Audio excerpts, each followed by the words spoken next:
Hello, I'm Jimm Ites.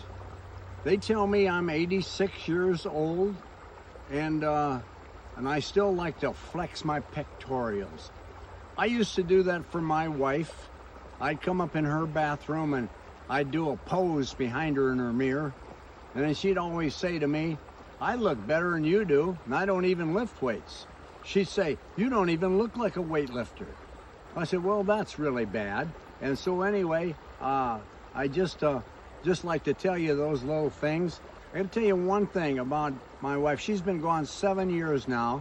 She left me to go with Jesus Christ. And when we lived on a farm for a while, we had one bathroom.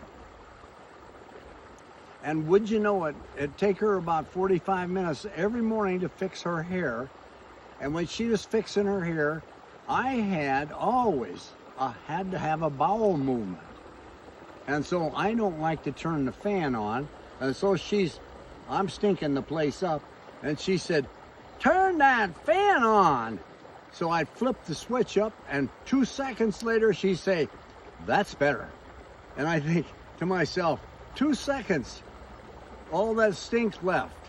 But it's just little things you learn in comedy school. Everybody should go to comedy school, and everybody should go to auctioneer school. And it really teaches you to watch people, and because every day around you, somebody's going to do something really silly or really stupid. And so I love to do that kind of thing. So anyway, my deal today is that you should never stop training. Joe Louis said that when I was 13 years old back in 1951 or 52, and it dropped in me, and I started training. I started building my gymnasium in an old hog house. The next day, I built a bench for bench pressing out of 2x4s. I was trying to pour concrete and make me some weights, and I filled the gunny sack up with straw. And so I started punching that thing right there. And so I was boxing with this guy.